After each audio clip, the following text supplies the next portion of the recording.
in wrestling quite compares to the feel you get when you see that superstar emerge with briefcase in hand. Something seismic is about to occur, unless your name's Damien Sandow or John Cena versus The Big Show. However, without further ado, let's dive straight in and look at the 10 moments which had us leaping out of our seats in joy, delight, and sometimes even fury. Hello, I'm Jack from WhatCulture.com, and with Money in the Bank right around the corner, what better way to celebrate than by ranking the top 10 Money in the Bank cash-ins of all time. Number 10, Daniel Bryan versus The Big Show at TLC 2011. Now, this wasn't the most exciting cash-in in terms of actual in-ring action, as Big Show had already been knocked out by Mark Henry, who was angry at losing his championship to him in a chairs match just before. And yes, that chairs match was every bit as thrilling as it sounds. Bryan's entire cash-in lasted just 7 seconds, but finally gave him a world championship in the big leagues. It also made him the first NXT call-up to become world champion, and look how many there've been since. I actually don't know how many there've been since. Rollins? You know what, ignore that. It also kickstarted Bryan's obnoxious heel persona and yes chants, which of course led to him shattering the glass ceiling. Number 9, Kane versus Rey Mysterio at Money in the Bank 2010. Again, this wasn't the most exciting cash-in from a pure in-ring standpoint, but I've decided to include it for its sentimental value. Up until this point, Kane had never won a world title since that one-day reign back in the 90s, unless you count the ECW championship, which you shouldn't because it was f***ing dreadful. Interestingly, this match also represents the only time the briefcase was cashed in on the same night as it was won, so don't say you never learn anything from these lists, you know? Keep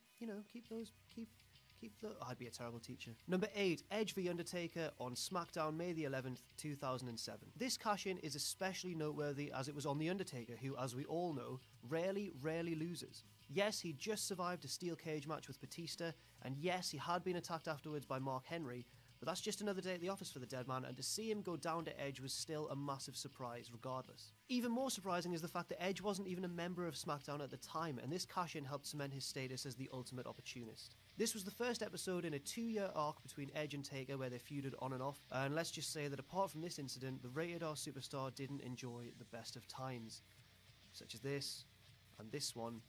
Oh, and that one was particularly bad, yeah. Number 7, CM Punk vs Edge on Raw, June the 30th, 2008. Another cash-in on television and another involving Edge, but this one goes to show that sometimes the Rated R superstar can play the victim, unless it involves stealing your girl. Oh, I've still not forgiven you for that, Edge. You screwed Matt! You screwed Matt! I'm sorry. I'm sorry, I just really miss Matt Hardy, and I just want to wish him all the best in his latest feud with, did you check my notes? Oh, with Jeff Hardy. Oh, they're doing that again. Good one, TNA. Anyway, CM Punk announced... I got a little bit off topic there, sorry. Anyway, CM Punk announced his arrival on Raw in the biggest way imaginable, ambushing Edge after a Batista beatdown to capture his first world title. Again, unless we're counting the ECW championship, which we most certainly are not. Number 6, CM Punk again, this time versus Jeff Hardy at Extreme Rules 2009.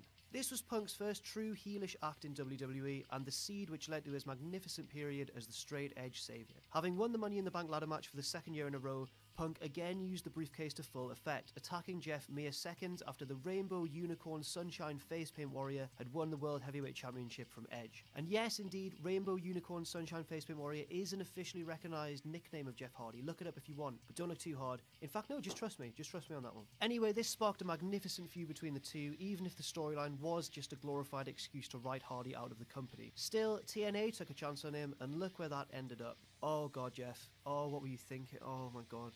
Number 5, Dolph Ziggler vs Alberto Del Rio, April 8th, 2013, aka The Raw after WrestleMania 29.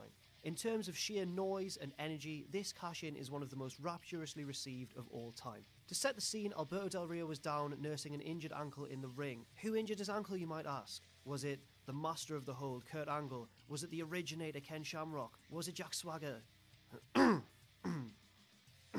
Then, Ziggler's music hit and sent that controversial post-Mania crowd into orbit.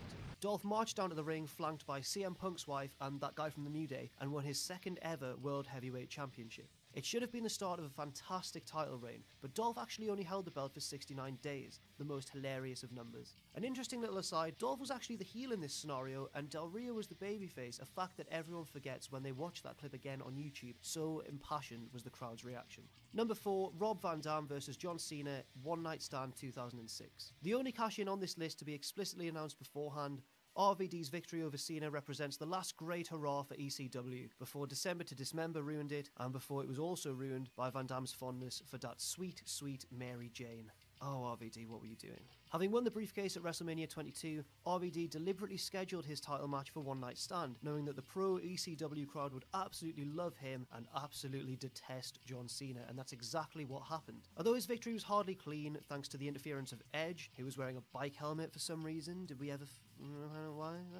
RVD won the match to become both WWE and ECW champion. And the moral of the story is, don't smoke weed, kids, especially if you're on the cusp of the biggest push of your career. RVD, you messed it up so badly. Number 3, Randy Orton v Daniel Bryan at SummerSlam 2013. We wrestling fans don't just enjoy seeing our favourites triumph on grand stages, we also occasionally want our hearts ripped out in the name of good storytelling. Just ask any Game of Thrones fan and then watch them melt into a quivering mess, the absolute pansies. Ooh, is your favourite character dead on Game of Thrones? Try watching the end of The Undertaker's streak. That's what real pain is. Daniel Bryan seemed to have finally broken that pesky glass ceiling at SummerSlam, defeating John Cena clean as a whistle to win the WWE Championship. Then, after a shocking pedigree from guest referee Triple H, why would you ever trust Triple H? Randy Orton ran to the ring and cashed in his briefcase. It was an absolutely heartbreaking moment, but it made Bryan's eventual triumph at WrestleMania 30 all the more satisfying. Number 2, Edge versus Johnny Cena at New Year's Revolution 2006. That was actually on my notes, Johnny Cena. What was I thinking? Sometimes in life, the originals are the best. John Cena had just retained his WWE Championship in a bloody Elimination Chamber match, besting Shawn Michaels, Kurt Angle, Kane, Carlito, and Chris Masters. What a strange combination that is. Then, as everyone's favourite or least favourite Superman lay bloodied in the ring, Edge executed the first ever Money in the Bank cash-in and demolished him with a pair of spears. Not actual spears, like his move the spear. He didn't use spears. He's not a monster. Unless your name's Matt Hardy. Oh, Edge, This was made even more special by the fact that Vince McMahon announced it, and I like that because these days you get rude superstars rushing in, not even acknowledging the fact that they're cashing in to any authority figure, they don't ask for permission, and I like the fact that Edge asked Vince, and then Vince came out and there was a big ceremony. It was very proper. Good job, Edge. King Ross will approve as well. And number 1, and I'm pretty sure you may have already guessed what it is, that's right, number 1 is Damien Sandow v John Cena. No, I'm not allowed to use that one.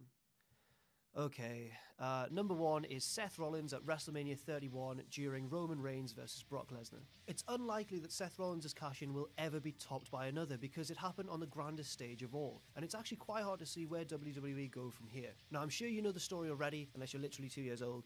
Well, 1 year old, it was that, oh my god. But the main event of Mania 31 looked to be headed for disaster. Everyone was sure that Roman Reigns was going to go clean over Brock Lesnar in an absolutely awful move, and then suddenly Rollins appeared to bail everyone out and save the day. Never mind the fact that he was a heel, Seth sprinted down to the ring, flanked by cheers on all sides, delivered a curb stomp, there was a little bit of a match that went on, Lesnar almost won, Reigns almost won, and then finally, Seth Rollins delivered that final curb stomp and pinned Roman to take the WWE Championship. So that's it for the top 10 Money in the Bank cash-ins of